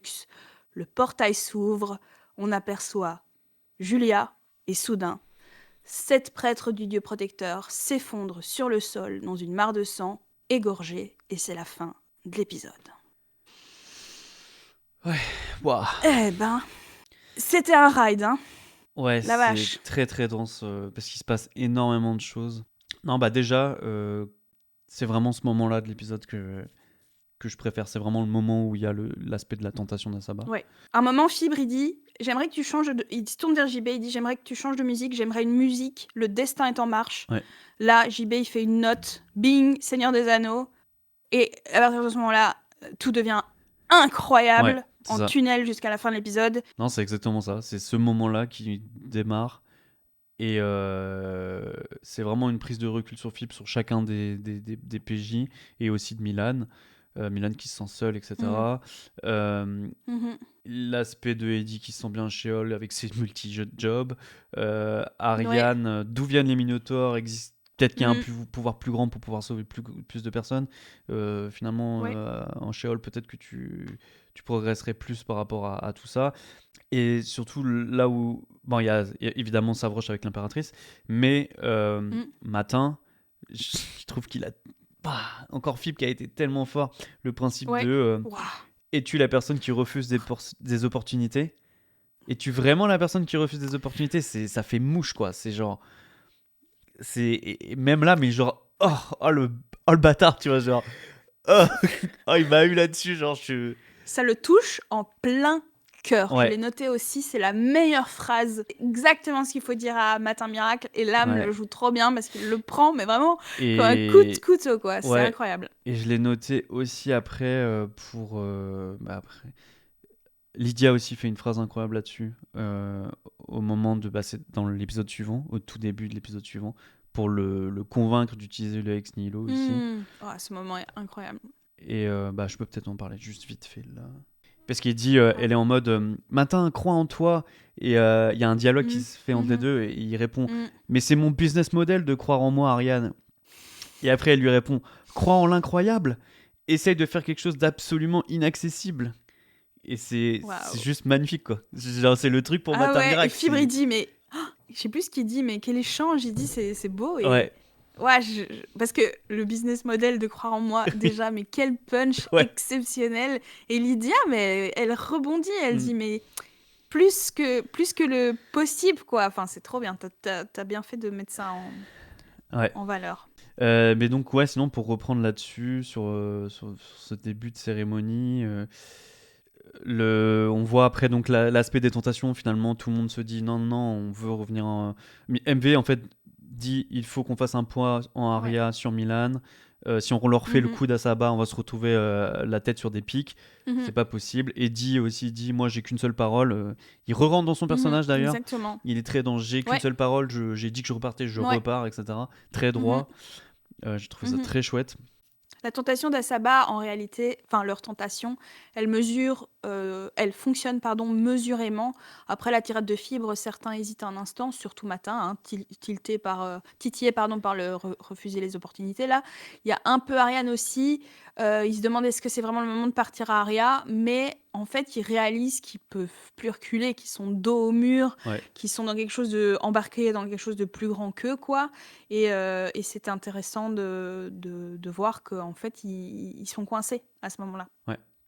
Ensuite, il croise tout un tas de PNJ, donc il y a tout un tas de discussions.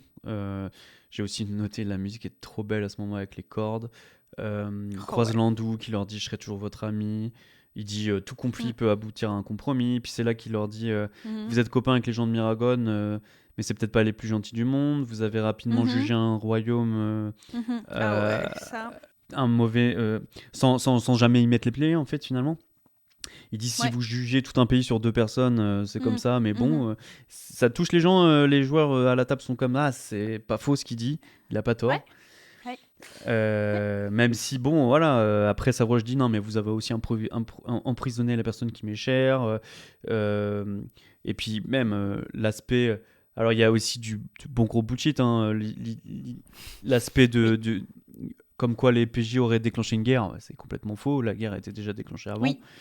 C'est faux. Et puis, faut faire attention avec ce discours-là parce que je pense que ça reste quand même un discours de gros nazis de merde quand même, globalement, je pense.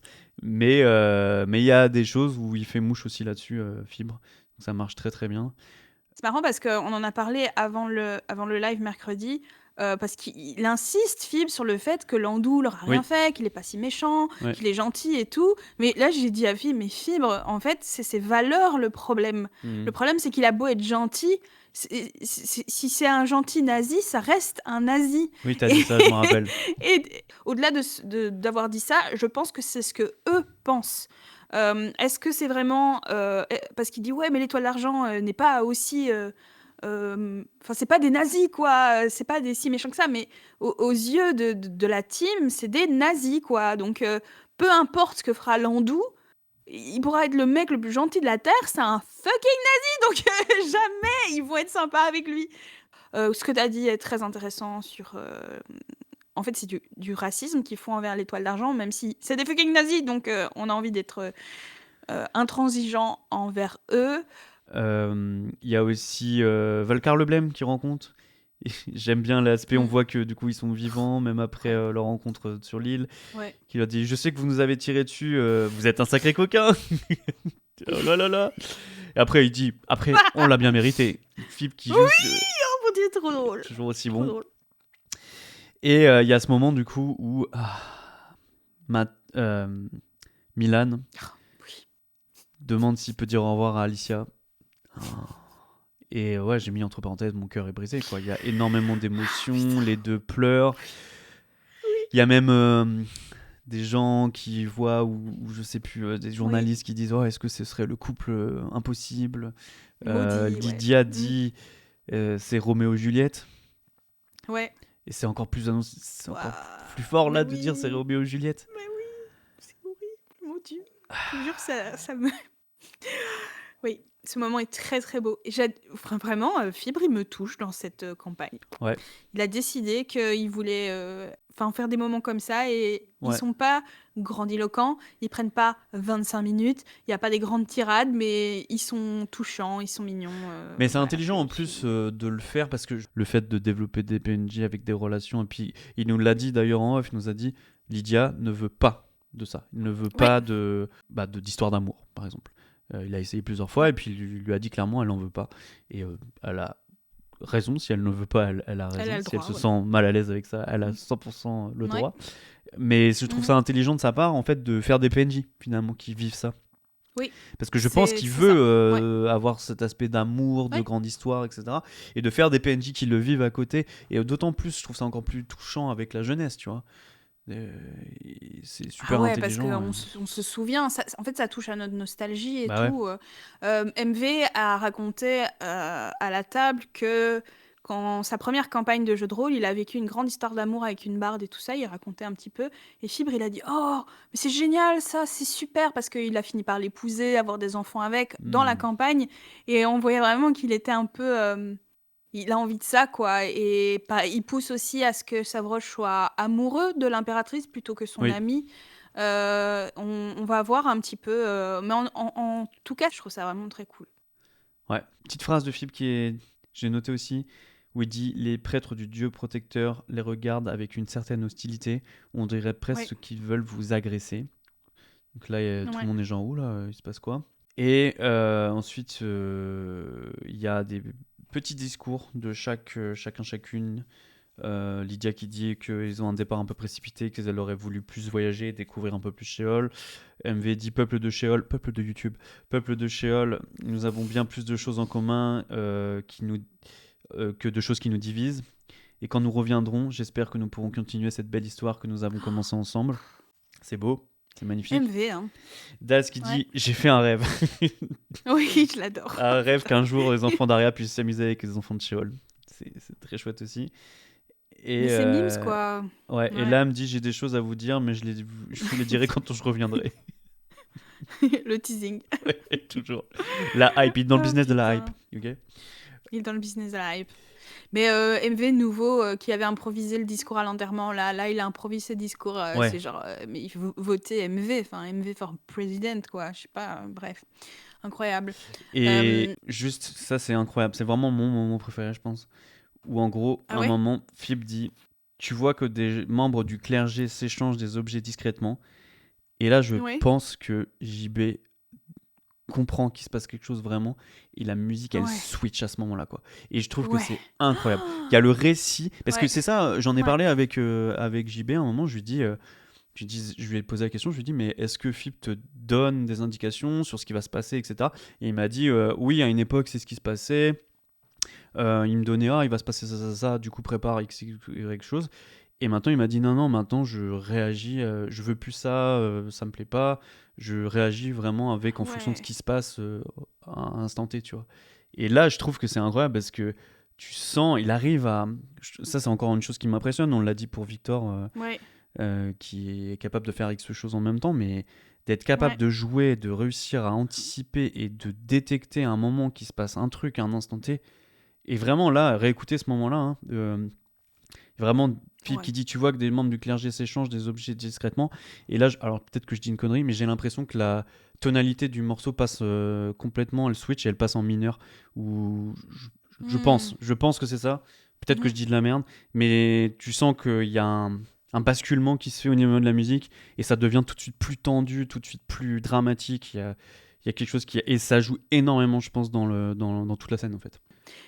En plus, on a une grosse discussion avec JB sur son rapport à l'art et à la musique. Il nous a expliqué qu'il intellectualisait énormément tout ce qu'il faisait et que justement, il était très peu dans l'émotion, mais il est tellement sensible. Ouais, euh, Tu vois ce que je veux dire? Il y a une sensibilité tellement transpirante dans sa musique que c'est fou.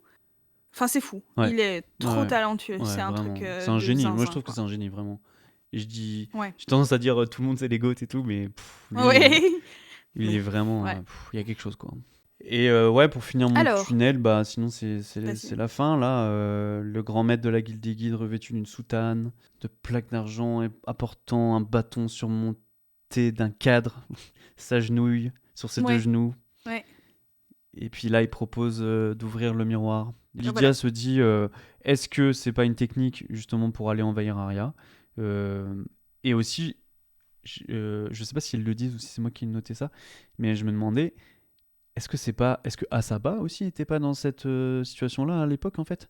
Je suis en train de me poser la question parce qu'on parle de la tentation d'Asaba, elle s'est retrouvée au même endroit qu'eux, elle Mhm. a voulu partir au dernier moment, finalement elle est repartie, tu vois.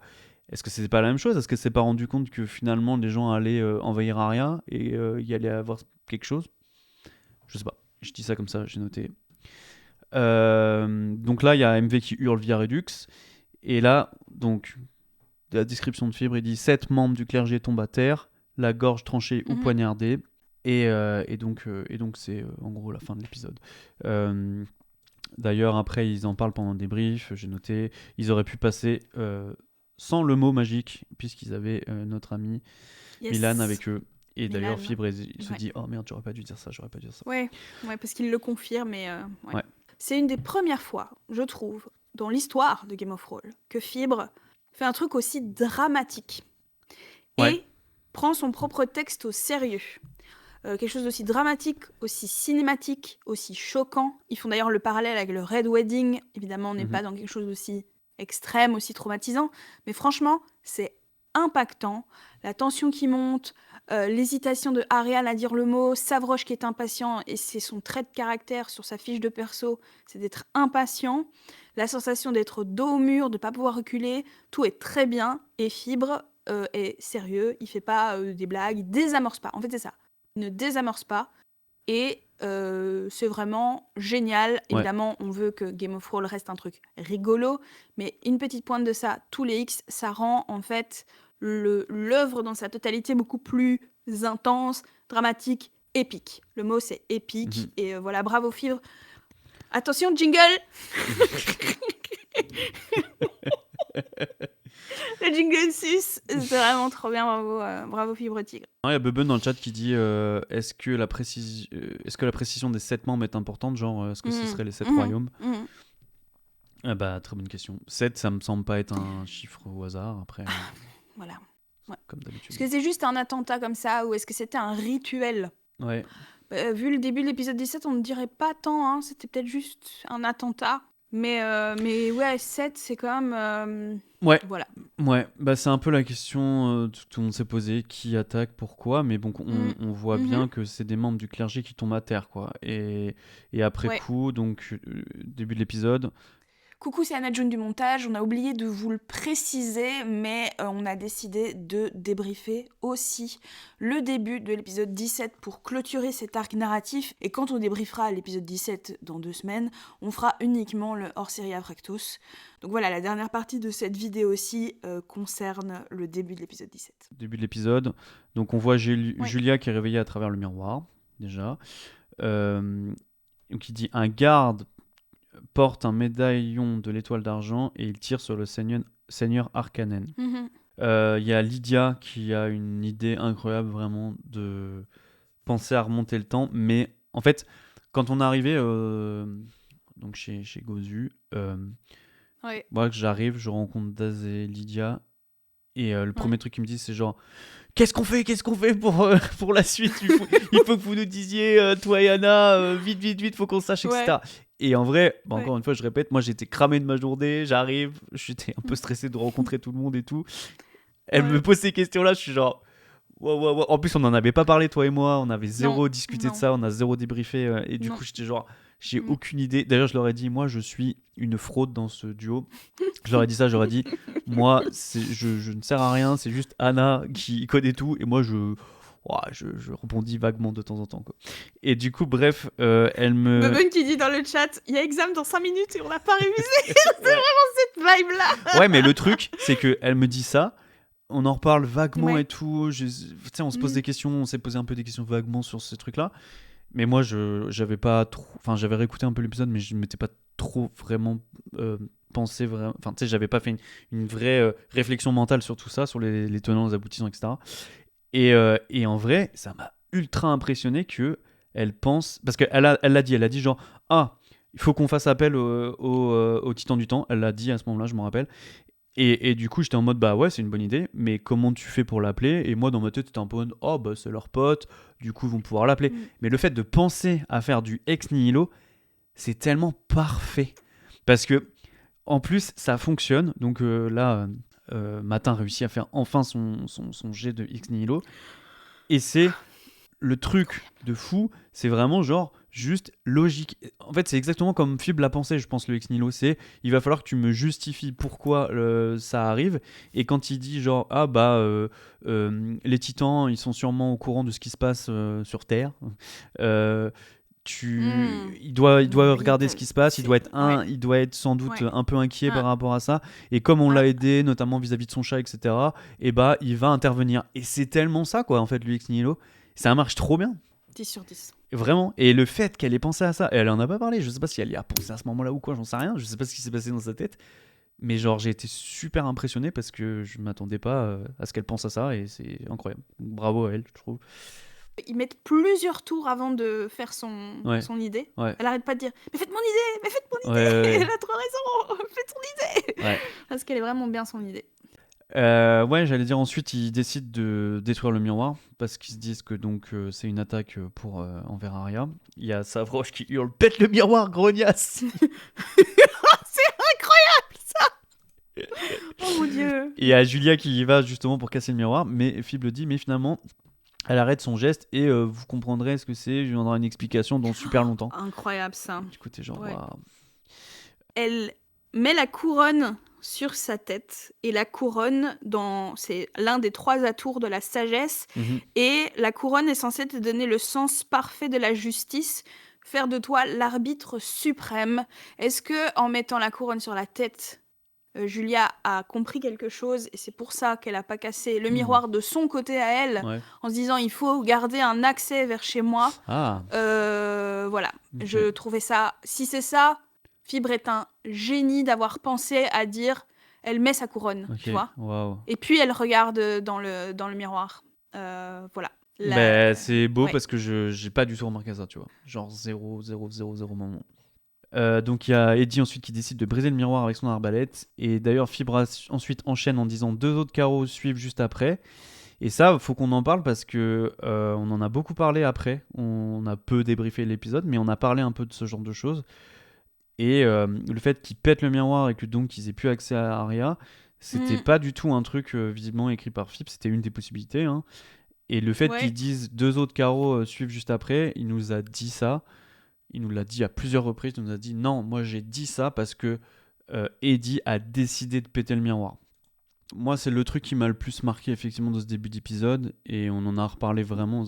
Là-dessus, pour le coup, on a eu de la chance d'être dans les coulisses pour cet épisode parce qu'il y a quand même eu beaucoup de Ouais. choses. Il y a eu Mm. ça et donc je peux vous le dire et le répéter.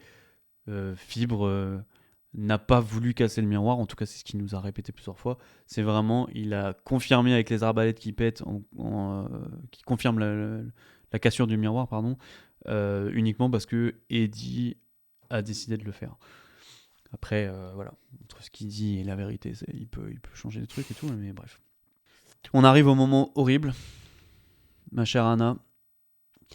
J'ai pas les mots. Et je sais. Et d'ailleurs, sachez que Philippe nous a spoilé ce moment. En début, on était sur la table avant l'épisode, tous autour de la table à discuter comme ça et tout. Et alors, je sais plus qui y avait autour de la table. Je sais plus qui y avait. Il y avait un joueur ou une joueuse. Je sais plus si c'était Il Lydia y ou avait quelqu'un MV. d'autre. C'était MV. Non, Daz, pardon. Il y avait C'était Daz. Daz. Excuse-moi. Il y avait Daz. Ouais. Et il a dit, sachez que, il nous a pas dit qui. Hein. Il nous a dit, sachez que, et tu sens que ça le pesait en fait. Vraiment, je pense que c'est surtout Ah ouais, ça de le truc. fou. C'est que je pense que Fibre il a voulu décharger directement. Et d'ailleurs, il le dit pendant l'épisode. Hein, il dit bien au début. Il dit bien genre, attention, ce qui se passe, c'est des faits du maître du destin. Ce n'est pas moi. Je n'ai pas voulu Exactement. ça. Il se dédouane complètement. Et donc oui, comme on était en coulisses, Fibre nous a balancé juste avant l'épisode le fait que quelqu'un allait mourir. Alors on savait pas qui. À ce moment-là, pendant la discussion et tout, il nous a pas trop parlé de ça. Il nous a juste dit que Landou était arrivé deuxième dans les votes. Et ouais, et en fait, en regardant l'épisode en régie, au moment où il dit tu vois le corps d'une femme par terre, là je me suis dit direct, tous les deux on s'est dit c'est Ouais. Alicia. C'est Alicia, c'est sûr. C'est Alicia. J'étais genre oh non, c'est terrible. Ouais. Et On était mal. Hein. ouais. Franchement, quand on a compris. Ouais. Alors, j'ai plusieurs choses à dire. La première, c'est que je trouve ça génial parce que Glabrebarbe, c'est un des maîtres du destin. Il a décidé de ne pas voter parce qu'il voulait pas mettre. Enfin, je trouve que c'est un peu décent ce qu'il a fait. Dis-moi, je veux pas choisir de la mort d'un PNJ, quoi. Hors de question. Ouais. Ça, c'est le premier truc que je trouve assez intéressant. Le deuxième truc, c'est que Landou est arrivé deuxième. Et je ne comprends pas comment c'est possible, vu que c'est l'étoile d'argent qui attaque. C'est ce qu'on comprend de l'observation, là, avec le médaillon. Si. Oui. Non, moi ça, je peux comprendre. Ils attaquent, mais il y a des représailles, tu vois. Dans la bataille, tu prends une balle perdue, quoi, tu vois. Ok, d'accord. Ça, merci, c'est aussi simple que ça. Tu me disais que c'était dur parce que c'est quelque chose que Phib ne veut pas, ou ne voulait pas en tout cas. Il y a un aspect où il est forcé par rapport à ça. Après, moi je trouve ça très, très triste par rapport au fait que on en a parlé plusieurs fois déjà dans cet épisode, mais oui, c'est triste parce que Phib veut faire du ship, il veut faire des couples, et il veut faire vivre des histoires d'amour, donc c'est vraiment, ça brise le cœur là-dessus. Ouais. Mais moi je trouve quand même que ça va apporter sans doute une dimension peut-être encore plus forte au personnage de Milan. Alors est-ce que tu peux te dire il va turn, etc., mais peut-être pas, en fait, juste il va devenir tu vois, on se demandait est-ce qu'il va devenir un homme. C'est ce que je t'ai dit à ce moment-là. Ouais, c'est ce que t'as dit, hein. Ouais. Mm-hmm. C'est une épreuve terrible, ça va être horrible à vivre et à dépasser, mais je trouve que ça apporte encore quelque chose de plus. Moi je pense que Philippe voulait vraiment se dédouaner de ça, de dire c'est vraiment pas ce que je voulais, ne me tapez pas s'il vous plaît, par pitié. Ça a du sens qu'ils réagissent comme ça, mais je pense que je le vois en fait juste, c'est une contrainte créative. Je trouve ça cool en fait. Je suis dévasté par le truc, ça va être dur, mais c'est intéressant. Voilà, ça c'est mon avis là-dessus. Ouais, c'est vraiment. Je suis trop d'accord avec toi de travailler sur cet épisode 16 en sachant qu'Alicia est morte. C'est horrible. C'était vraiment d'autant plus poignant, je trouvais, leur moment d'intimité et d'affection. tous les deux. En plus, Fibre dit tu vois un corps d'une femme qui est morte parce qu'elle a protégé la personne qui est en dessous. Ouais. Et c'est Milan. Ouais. Et la personne qui est morte, c'est Alicia, la saga de Valorant. Et t'es là. Bon. Ouais. Et c'est d'autant plus perturbant que l'épisode est vraiment super, enfin de ce que j'en ai suivi. Mais c'est d'autant plus perturbant qu'on enchaîne sur le hors-série directement après Ouais. un truc pareil. Et en plus, tu vas le dire, mais Milan est entre la vie et la mort lui aussi, quoi. Tout à fait, c'est ça. Ce qui se passe ensuite, c'est que Savroche réalise des premiers secours d'abord. Il réussit son jet de premier secours, il fait un 14, donc c'est quand même pas rien. Et c'est ensuite, en fait, parce que Fibre explique que Milan donc au moment du jet, donc je pense qu'il l'aide à faire en sorte que la plaie, enfin en tout cas que le sang ne coule plus trop, mais il se rend compte que la flèche, le carreau d'arbalète était empoisonné. Et donc, ouais, il est entre la vie et la mort. Et donc, c'est après, plus tard, où Savroche, sur la fin, essaye de faire son jet de dernier secours, où là, il fait un 64. Donc, il aggrave la situation. Donc, le sang se remet à couler. Et c'est assez terrible aussi parce que Milan panique. Il dit vraiment Ouais. c'est C'est horrible. Ce moment Il y a est le horrible. moment Spider-Man, Ouais, c'est ça. Mr. Stark, I don't feel so good. C'est vraiment ça. Et c'est paf, fin du truc. Ouais. Et alors il y Je me sens a vraiment pas bien, Eddie. Ouais, il y a le lait de lenteur qui, je pense, Oui. ils vont utiliser sans doute ça pour pouvoir. Ils lui ont donné ou pas? Non, pas au Tu te moment souviens où. Non, pas, Non. pas à ce moment-là. Mais ils étaient au bord de le faire parce qu'en gros, il y a le médecin qui justement s'occupe de Romain Roman, Ouais. qui est là Mhm. et qui a deux doigts de le faire. Donc à mon avis, Milan va s'en sortir. Je pense qu'il n'y a pas trop d'inquiétude à avoir là-dessus. Je pense que de toute façon, pour le scénario. Voilà, c'est ça. Pas trop Après, j'ai demandé à Fibre parce que je me suis dit, un peu comme si Atlan mourait dans la première campagne, Ouais. je lui ai dit, mais si Milan meurt, avoue, t'es dans la merde, ou est-ce que t'as prévu un personnage backup, un cousin par alliance et tout? Il m'a regardé, il a dit, il y a Clovia Brogy. Ah, ok. Intéressant ça. Donc voilà. Ouais, intéressant. Ils ont vraiment besoin d'une personne de jadis pour unifier Sheol, à mon avis. Et voilà. Mais bon, je m'inquiète pas trop pour Milan. Par contre, j'espère qu'il va jouer à la juste hauteur ce que ça va lui faire la mort de Alicia sans que ça plombe complètement la suite du personnage. Enfin, je pense que ça va être très difficile. Ça Alors, le met dans une sauce. J'y pense. D'ailleurs, je voulais. Ouais, non, ce sera peut-être plutôt pour l'autre épisode. Mais bref. Dans l'épisode, justement, le dernier épisode, il y a Lydia qui repart encore en dépression. Ça va mal. Et MV trouve des sortes de fleurs. Ah oui, les antidépresseurs. Qui sont des antidépresseurs, oui. Elle le prend et ça l'aide. Je dirais. Wink wink, si jamais quelqu'un nous entend, nous écoute, peut-être penser à ça. Il en reste un, je sais. Peut-être le donner à Milan pour l'aider. C'est possible. Purée, je sais pas pourquoi ça me touche autant, quoi. Ouais, c'est dur, je suis d'accord. Je veux dire, c'est un jeu de rôle, mais je me dis, la tristesse qu'il va ressentir, quoi, c'est... Ouais. Bon. Je suis d'accord. Aïe. Si vous allez mal, les antidépresseurs, ce n'est pas une honte, au contraire, c'est une aide très précieuse, très importante. Donc n'hésitez pas. Tu m'as pris pas surprise là, mon cher Cactus. Le numéro, la hotline, non. Exactement. C'est très bien.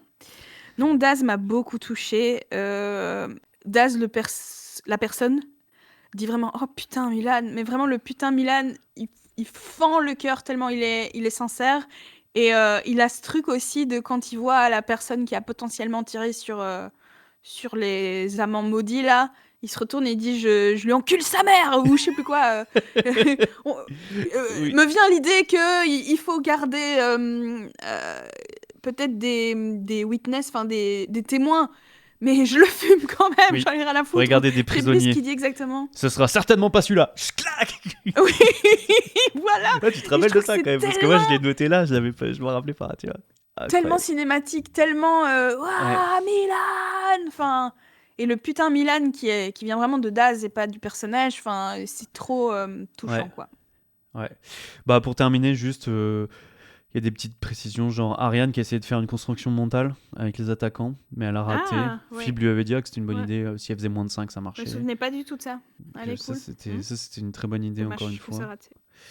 Et ensuite, ben voilà quoi, le ex nihilo que Matin a réussi. J'en ai Ouais. parlé tout à l'heure déjà du petit discours, c'était très Le chouette. RP de Fibre est très cool. Ouais, Le RP Titan du Temps. ouais. C'est une de D'ailleurs, tes soirées Oui, exactement. Ouais. Dis donc, quelle ambiance. Ouais. Encore une de tes soirées. Ah, tu le fais bien. Intéressant le truc, il peut pas renverser le temps, donc c'est vraiment dommage, c'est vraiment triste.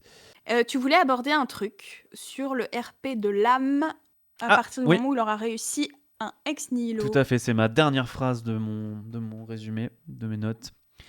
Ouais, l'âme nous en a parlé en off. Le fait qu'il joue ce personnage-là, qui ne croit pas en la chance, etc.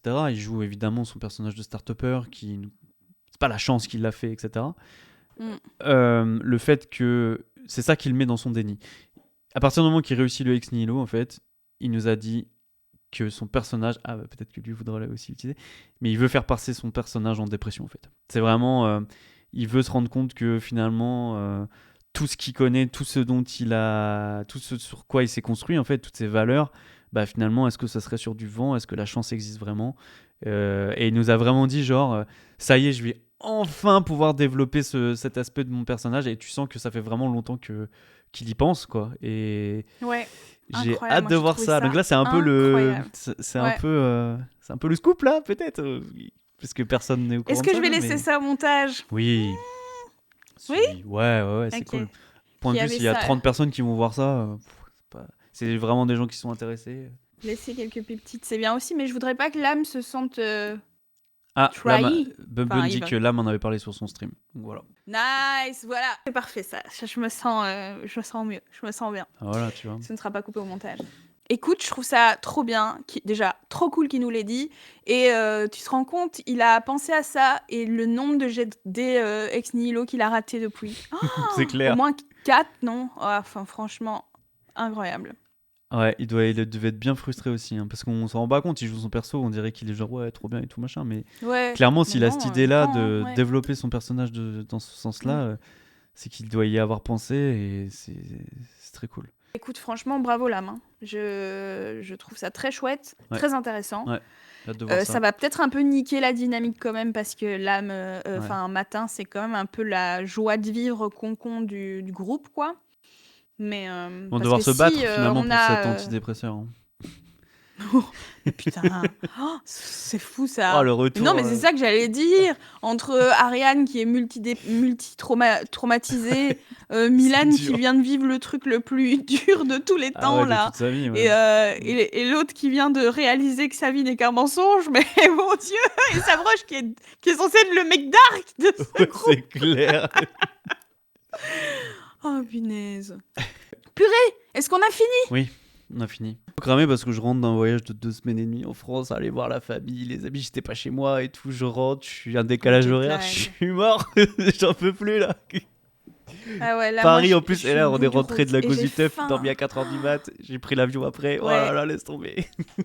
Mais c'était trop bien. Il était chargé. Ça va, moi ça va. Merci à vous pour ce débrief toujours aussi passionnant. Oh, Crocotoro, merci beaucoup d'être là. C'est aussi quelqu'un qui vient souvent, mais qui est un petit peu plus en lurkage. Reposez-vous bien, vous l'avez mérité après tant d'émotions, de trajet et de live. Elle a tellement raison. Parce que moi, j'ai pas fait 8 heures de... Bah oui, toi aussi, en fait, t'as grave bougé. Hein. J'ai mis tellement de temps à rentrer chez moi, tellement de temps, j'ai raté toutes mes correspondances. Ah ouais, c'est vrai, tu m'as même pas dit ça. C'est la vie de personnes qui ont décidé de ne pas avoir de bagnole. Wouh, wouh, wouh, wouh, et de vivre à la campagne, comme une zinzin. Très fière pour vous de voir que Fibre et la team comptent sur vos débriefs pour suivre la campagne chez All. Bah, t'imagines pas à quel point on est... on se dit on va lancer des débriefs Game of Roll. J'arrive pas à m'exprimer, mais tu vois ce que je veux dire. Et je suis sûre que le chat a compris aussi. Et là, maintenant, on se retrouve avec MV Abonné qui a dit au début du dernier épisode je suis un fervent viewer. Je sais pas si t'as entendu ça. Oui. C'était tellement mimes. C'est très gentil. Ouais, Quel merci amour. beaucoup, Ali. Comme d'hab, on l'a dit. Pour les gens qui n'étaient pas là, on a débriefé un peu. Sachez que MV est la personne la plus gentille du monde. Voilà, c'est ça. J'ai pas les mots. J'ai pas les mots. C'est dur de pas être sous son charme en fait quoi. Tellement c'est un type super. Il est temps de vous laisser. Yes. Merci d'avoir été là. On vous fait des gros bisous partout, à part là où vous savez. Est-ce que tu veux finir ce live, s'il te plaît, mon cher Cactus? Je suis au bout du rouleau. Et aussi pour YouTube, si tu veux bien, je te laisse la parole. Je me tais. Oh. Au revoir tout le monde. Merci. Vous êtes de plus en plus dans le chat. Vraiment, ça nous va là. C'est magnifique. Merci. C'est aussi... c'est grâce à vous, finalement. Oh là là, ça y est. On a turn. Non, merci beaucoup d'avoir suivi. C'est vraiment super chouette. Voilà, on est parti, Anna et moi, on s'est dit, vas-y, on va débrief notre émission bref, ça va être trop cool, on va théorie crafter comme des cons. Et il y en a plein qui sont là aussi pour ça. Ça nous touche vraiment, c'est vraiment super chouette. Et voilà, merci. Et à la prochaine, finalement. Prochain épisode, on va débriefer ce hors-série. Enfin, one-shot, on va dire. Ce sera un peu plus tranquille. Je pense qu'il y a plein de trucs à dire. Hein. J'ai écouté l'épisode pour de vrai parce que à suivre en régie c'était juste impossible, on n'a pas réussi. Mais c'était vraiment le mime, trop bien.